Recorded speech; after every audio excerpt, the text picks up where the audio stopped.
kubahereza kandi ari ngiye wakabaye mumpereza nimwe ari giye mwigiraho rero za nshuti z'Imana nk'ibisanzwe nitwa Pastor Placide ndashimira Imana data n'umwana n'umwuka wera bongeye kumakanya kugira ngo tuganire ijambo ry'Imana nanone nk'ibisanzwe aho uri hose mu bice bitandukanye yaba uri mu Rwanda yaba uri hanze yarwo yaba uri muri Afrika no hanze ya Afrika mu bihugu byose bitandukanye Imana yacu ni guhumugisha kandi ni kwishimire nshimira Imana yongeye kumaka kanya nyine nkuko mbivuze kandi bari shimwe iteka ryose Imana ikomeje kutwongera iminsi yo kuba kuko ni iminsi tuboneramo iminsi yo kwihana tubona iminsi yo kwisuzuma kandi ko umuntu agenda kura ko bwije no ko bukiye hari ibintu byinshi agenda hishurirwa usibye no mu gakiza iminsi kagenda kwereka yuko hari ibintu bimwe na bimwe ukwiye kwitondera kandi ukwiye kugendamo gakeye experience kagenda yiyongera ku by'ubuzima busanzwe tugenda tubona umuntu akagenda ava mu muntu udasanzwe rero Imana iguhumugisha hariho umugani baciye bavuga ngo umugabo ni nka vino ngo ni nka vin ngo ku iminsi uko akura agenda arushaho kuryoha ibyo rero turabibona uko bwije nuko bukiye kuko hari ibyo twabonaga yuko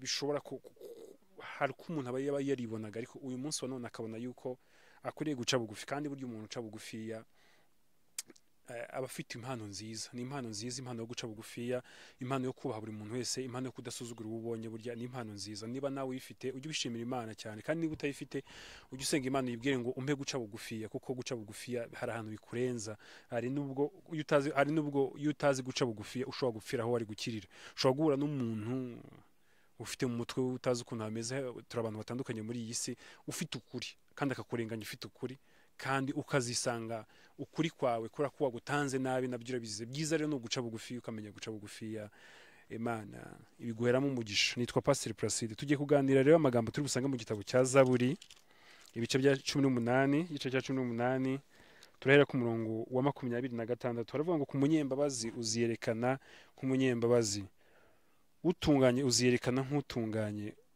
utanduye uziyerekana nk'utanduye ku kigoryi uziyerekana nk'ugoryamye kuko uzakiza abicisha bugufiya ariko amaso y'abibone uzayasubiza hasi kuko uzakiza abicisha bugufiya ariko amaso y'abibone uzayasubiza hasi amen.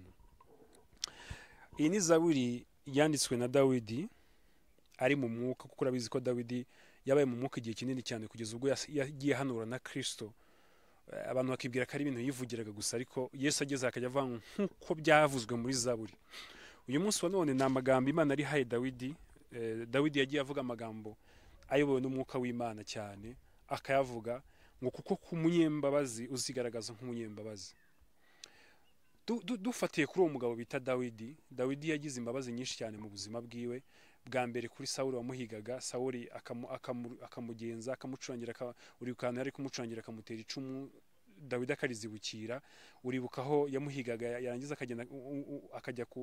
akajya kuryama mu isenga Dawidi akamusangamo agakata ikinyita cy'umwenda we abari bari kumwe na Dawidi avuga ati mwica Imana iramuguhaye Dawidi akavuga ntago ndi buramburire ikiganza ku Uwiteka yimikishije amavuta izo zose ni imbabazi kandi izo mbabazi zaramugarukiye kugeza ubwo Imana yamufashije kugera ku bwami atishe uwo bari bahanganye izo nazo ni imbabazi amaraso ibiganza byo ntibyigize bijyamo amaraso y'umwami Sawuli ibyo ni imbabazi z'Imana kandi izo mbabazi nawe zaramugarukiye igihe yajyaga agira igihe cyo kugwa mu byaha Uwiteka nawe yaramubabariraga kugeza uyu munsi kugeza ubwo Imana igera imusezeranya ikavuga ngo ku ntebe ya ntihazigera haburaho umwana wanjye kugeza n'uyu munsi wa none ushobora gusanga ubuyobozi bw'isi nigeze kumva ikiganiro kivuga ngo harimo abayobozi bariho bakomoka kwa Dawidi uyu munsi wa none muri iyi si bakomoka mu muryango wa Dawidi ntago ndibuze kubinjiramo wenda benshi mubumva mubyumva nkuko nanjye mbyumva ntago ari cyo ngicyo ngiye nahamagariye kwigisha uyu munsi wa none rero nshuti yanjye ndagira ngo nimba ushaka kugirirwa imbabazi n'Imana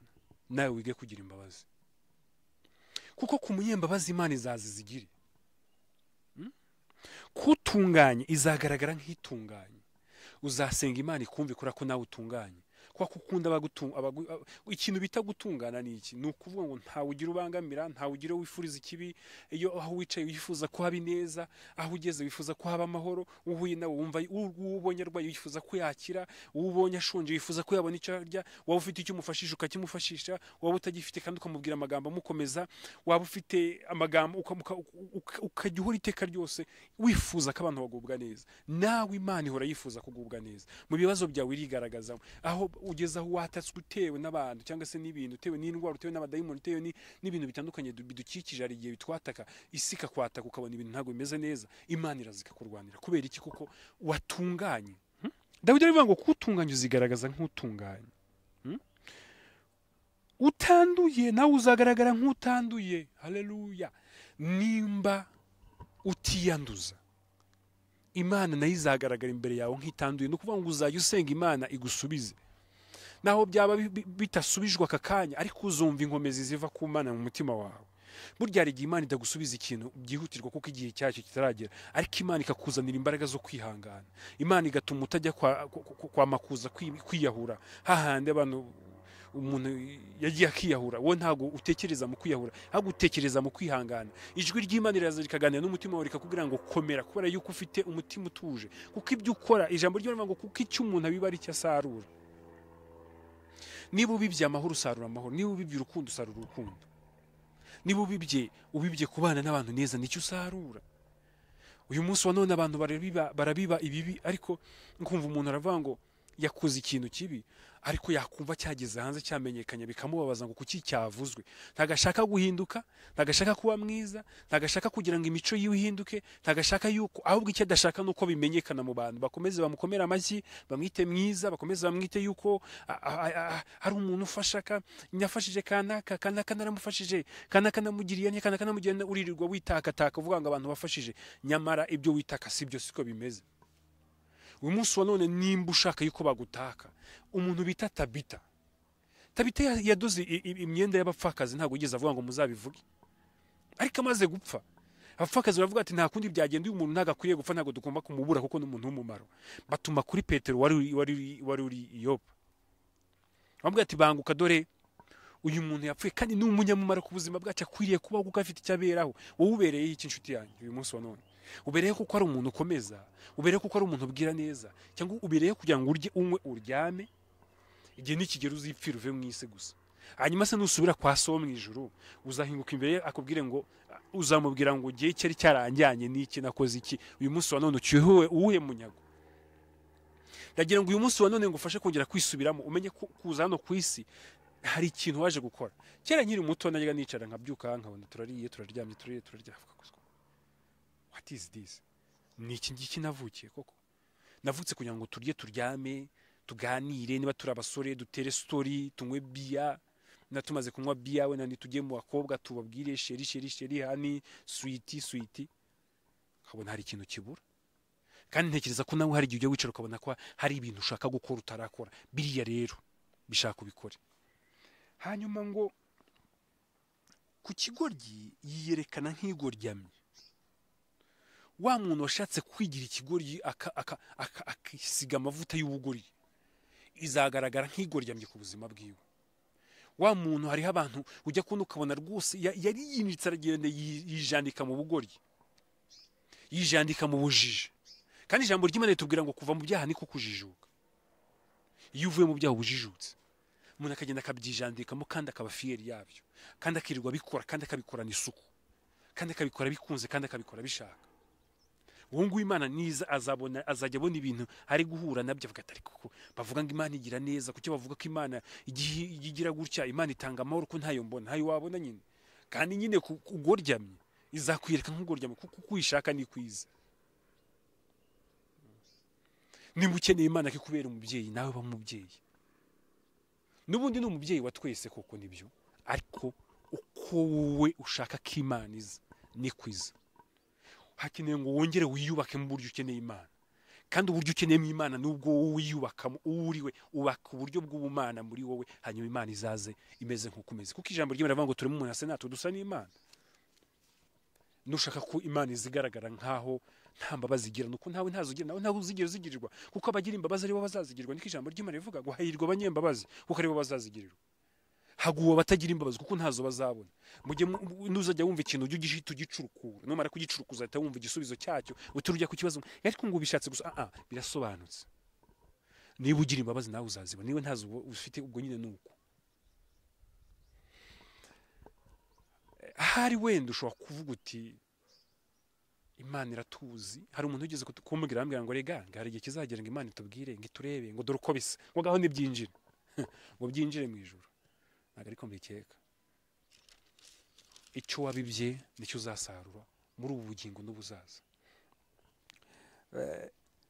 Hanyuma ku murongo ngo kuko uzakiza abicisha bugufi, ariko amaso y'abibone uzayasubiza hasi. Amaso yibona ngo ariko amaso yibona uzayasubiza hasi. Iyo umuntu ari umwibone n'imirebere, ubona ko bambonye, ubona agenda banyezamo amaso mwese kugira ngo arebe ko mwamubonye, wabonye ukuntu meze, wabonye ukuntu meze, ariko ngo ayo maso y'abibone azacurama imbere y'Imana ku munsi w'urubanza. Kandi nubwo wibona uyu munsi wa none, niba ari ubwiza wibonyeho, niba ari ubusore wibonyeho, niba ari ubukaka, niba ari iki cya kindi nyine wowe ushobora kuba wibonaho, hari igihe kigira ibintu bigahinduka, isura igahinduka, n'ubu wasaga ugisa nk'uko wasaga, akayageza kigera na kwita uduserifi ugira gutya, ariko ukabona wapi ntibivamo. Amaso y'abiboneza bizarangira n'ubundi asubiye hasi. Icyiza rero, reka ubwibone uhora ufite amaso areba hejuru, kuko ntacyo umutima ugushinja. Umuntu wibone yatangiye kubona icyo yibonaga mu kimaramutse kibuza, atangira gucurika amaso kuko isoni zitaziza. Iyo wiyizeragaho ubwiza ukabona burimo buragenda, isoni ziraza kameme, kuko utangira kuvuga uti abaziga babona ndi mwiza baravuga ngo iki. Ariko iyo utibonaga nyine uravuga uti ibintu birahinduka, nuko nyine. Abibone suzugura umuntu, usuzugura umuntu uyu munsi wa none, ejo nawe akagusuzugura, kubera yuko agasuzugurwa akakugaruka, cyangwa utanasuzugurwa na wundi wasuzuguye, ubwawe ukazahura n'undi muntu ugusuzugura mu cyimbo cya wa wundi, kuko icyo umuntu abiba ari cyo asarura. Amaso yawe azareba hasi, ariko nuwikuramo icyitwa ubwibone, nushaka kugenda neza ukagira umutima uciye bugufi, umutima ukunze Imana, umutima ukunda abantu b'Imana, uzahura ufite igikanu gihagaze neza, udafite urwikekwe. Ijambo ryiza nakoresha ni urwikekwe, guhora wikekakeka uvuga uti abambona barambonamo bya bindi, dore ubushize nari nakoze gutya, ubu abantu barabizi, ubu abantu baravuga ngo nari gutya, ariko none byagenze gutya. Ibyo byose biva kuko wari umwibone. Ariko iyo ucishije bugufi ugaca bugufiya, Imana ikunda abantu baca bugufiya. Umunsi umwe abigishwa babwiye Yesu, baramuha ngo databuja tubwire umuntu mukuru muri twebwe. Habwa ngo oya, umuntu ushaka kuba mukuru ajya aba mutoya mu bandi, kuko nanjye ubwanjye ndi hano hagati yanyu meze nk'umukozi wanyu, kandi ari ngewe shobuja. Ninjye meze nk'uri kubahereza, kandi ari ngewe wakabaye mumpereza. Nimwe ari igihe mwigiraho rero. Aravuga ngo munyigire kuko ndi umugwaneza. Hari ijambo ry'Imana, hari Bibiliya, n'igitabo ni Bibiliya ikubiyemo ibitabo 66. Iyi ngiyi nuyisoma, ukayisoma uri mu mwuka, ushakamo ijambo ry'Imana, ushaka guhinduka, rizaguhindura. Kuko icyo umuntu ashaka, umugabo bita Koruneliyo yakundaga Imana, agakora imirimo myiza, ariko akaba hari ibintu ataramenya. Ngo marayika mubonekera saa 9 z'amanywa ari hasenga, amubwira ngo Koruneliyo, gusenga kwa kwarumviswe n'imirimo yawe yazamutse mu ijuru kuburwibutsa, ariko noneho tuma kuri Petero akubwira inzira nyakuri ukwiye gucamo, yuzura umwuka wera. Nawe nugira guca bugufiya, naho waba usa nk'uwayobye, naho waba hari ibyo utazi, naho inzira izaba yo kwera no gukiranuka. Kandi umuntu yaba ari umuswa ntago azigera yiyoba. Ibi bita ubuswa ni ukuba ufite ubumenyi bukeya ku bintu runaka. Imana iguha umugisha rero. Reka nsoreze aha ngaha. Nitwa Pastor Placide. Kora subscribe kuri channel, usharinga ijambo ry'Imana tubagezaho, kuko turi bwiriza tugira ngo rigere ku bantu benshi, kandi rihindura imitima y'abantu benshi, kuko nicyo twahamagariwe.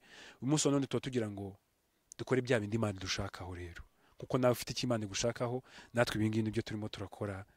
Imana ikomeze kukwishimira, kandi ikomeze kukuba hafi, ikomeze kurwanirira, kurwanira intambara zose ntoya n'inini. Niba urwaye, Imana igukize. Nimba ubabaye, ijambo ry'Imana ngo yewe ngo hari ubabaye nasenge, urishimye nuririmbe. Niba ubabaye senga Imana, nimara umubabaro. Imana iguha umugisha. Ni Pastor Placide. Reka dusenge Imana. Data, ndagushimiye, ndaguhimbaje kuri Imana nziza, gushimiye ubuntu n'imbabazi zawe, ndagushimiye ko umushiki wanjye, ko umuvandimwe mwene data bose data mwiza no kuri bakurikije ijambo ryawe kano kanya reka ubaho umugisha mu izina rya Kristo hari urwaye umukize imbaraga zikiza zimanuke mu izina rya Yesu Kristo abamarayika bashinzwe farumasi yo mu ijuru bamuhe ya miti idasharira bamuterwa rushinge rutaryana mu izina rya Yesu Kristo mukingire urukingo mwami w'abami ruturutse mu ijuru rumwe ruturinda indwara zose ndetse zirimo n'izo mu mwuka rero komeza kubana nabo komeza kubana nanjye twese komeze kuturinda mu bihe nk'ibi bigoye bikomeye imbaraga n'imbabazi zawe zikomeze kutuganza byose mbisabye Imana data mu izina ry'umwami wacu Yesu Kristo amen shalom shalom Imana ikomeze kubaha umugisha kandi Imana ikomeze kubishimira yari Pastor Placide